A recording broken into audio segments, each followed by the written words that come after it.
मेरा नाम राहुल है। मैं एक मैकेनिकल इंजीनियर हूँ। मैं स्वभाव से बहुत ही रिजर्व हूँ।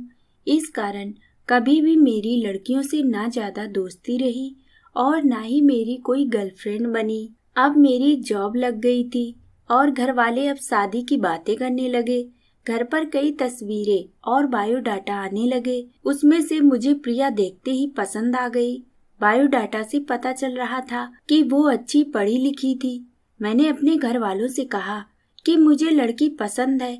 हम लोग प्रिया के घर उसे और उसके परिवार को देखने गए। फिर जब प्रिया चाय लेकर आई तो वो मुझे उसकी तस्वीर से भी ज्यादा सुंदर लगने लगी। खुले बाल और हल्के नीले रंग की साड़ी में वो बहुत ही सुंदर लग रही थी। फिर घर वालों ने हमें एक कमरे में बातें करने भेजा। कमरे में वो चुप थी। उसके चेहरे पर इतनी खुशी नहीं थी।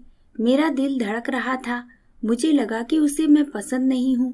फिर मैंने ही बात शुरू करते हुए कहा कि आप क्या करती हैं? उसने मेरी तरफ घूर कर देखा और कहा कि आपने बायोडाटा देखा नहीं तो मंगाया क्यों था? उसकी बात सुनकर मुझे लगा कि वो मुझ में कोई इंटरेस्ट नहीं दिखा रही है। फिर मैंने उसे डायरेक्टली पूछ लिया कि आपको मैं पसंद नहीं हूँ। वो बोली मेरे पसंद की बात नहीं है, आप खुद मुझे नापसंद कर देंगे, मुझे पता है। उसने कहा अभी मैं आपको ऐसा कुछ दिखाने वाली हूँ कि आप वो देखते ही आप शादी के लिए मना कर देंगे। आपसे पहले 3 को दिखाया, उन्होंने भी देखते ही मना कर दिया। यह कहकर उसने अपने खुले बाल जो पीछे थे उनको आगे किया। इतने में ही कमरे के बाहर से आवाज आ गई और उसकी माँ कमरे में आ गई। शायद उन्हें भी पता था कि वो हर लड़के के साथ ऐसी ही बातें करती है और कुछ बताती है। उसकी मम्मी ने कहा चलिए बाहर, सब आपका इंतजार कर रहे हैं। प्रिया ने अपनी माँ की तरफ देखा। मैं बाहर आ गया और बाहर मेरी माँ और मेरे पिता, जिन्हें भी मेरी शादी की जल्दी थी, वो भी मेरे मुंह से बस हाँ सुनना ही चाहते थे। मेरे आते ही मेरी माँ मुझे बाहर ले गई और पूछा कि क्या तुझे लड़की पसंद है? मैं मना नहीं कर पाया, लेकिन एक बात मुझे खटक रही थी कि आखिर वो क्या बताने वाली थी। उसकी मम्मी जिस तरह से जल्दी से कमरे में आई, मुझे बाहर ले गई, लगा ऐसे जैसे वो हमारी बातें ही सुन रही थी। मैंने शादी के लिए हाँ कर दी।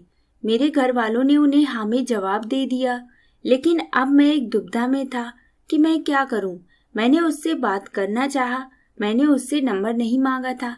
मैंने अपनी मम्मी को कहा कि आप बात करें और उसका नंबर ले ले। मम्मी ने प्रिया की मम्मी से फोन पर बात की और प्रिया का नंबर मांगा, लेकिन उन्होंने यह कहकर मना कर दिया कि प्रिया का अभी फोन खराब है। मम्मी यह भी कह रही थी कि वो लोग शादी के लिए जल्दी कर रहे हैं। इन सब बातों से मेरे मन में कुछ अजीब सवाल आने लगे। एक शाम जब मैं ऑफिस में था तब मुझे एक अननोन नंबर से कॉल आता है। फोन रिसीव किया तो प्रिया का था। वो बोली कि मम्मी ने मेरा फोन ले लिया है। मैं कुछ बहाना करके अपनी फ्रेंड के रूम में आई हूँ, उसी के नंबर से फोन कर रही हूँ। क्या तुम मुझे अभी मिल सकते हो? मुझे वैसे भी उससे मिलना था। प्रिया के बताए एड्रेस पर मैं जल्दी से पहुंचा। वो उसकी फ्रेंड का रूम था। मैंने जाते ही पूछा, उस दिन की बात अधूरी रह गई थी और तुम्हारी मम्मी तुम पर नजर क्यों रख रही हैं? प्रिया बोली, मैं तुम्हें कुछ दिखाना चाहती हूँ, उसके बाद तुम्हारे सारे सवालों के जवाब मिल जाएंगे। प्रिया आज भी बाल खोलकर आई थी। वो पीछे मुड़ी और अपने खुले बालों को पीठ से आगे की ओर किया। तब मुझे पता चला कि वो क्या दिखाना चाहती थी। उसकी गर्दन पर एक टैटू था, राजा नाम का। प्रिया बोली कि मैं एक लड़के से प्यार करती थी और हम दोनों शादी भी करना चाहते थे। मैंने उसी के नाम का टैटू करवाया था। यह बात मैंने अपने घर वालों को भी बताई थी और वो तैयार भी हो गए थे, लेकिन राजा ने मुझे चीट किया। वो मेरे अलावा भी किसी और को डेट कर रहा था और वो लड़की पैसे वाली थी, इसलिए उसने मुझे छोड़ दिया। तब से मुझे शादी और लड़कों से एक नफरत सी हो गई थी। उस लड़के को मैंने बहुत प्यार किया, लेकिन उसने मुझे धोखा दिया। तुमसे पहले भी 3 लड़कों को मैंने टैटू दिखाया और उन्होंने सच जानकर शादी के लिए मना कर दिया।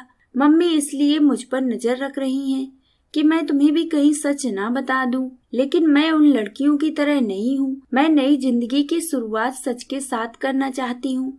मैं सुनकर सोच में पड़ गया कि जिसको प्यार मिलता है उसे प्यार की कद्र नहीं होती। आखिर इतनी प्यार करने वाली लड़की को कैसे कोई धोखा दे सकता है। मैंने कहा कि मुझे तुम्हारे पास्ट से कोई मतलब नहीं है, लेकिन मैं चाहता हूँ कि मुझे भी तुम उतना ही प्यार करो जितना उस लड़के को करती थी। प्रिया को यह उम्मीद नहीं थी। उसे लगा था कि मैं भी उससे शादी के लिए मना कर दूंगा।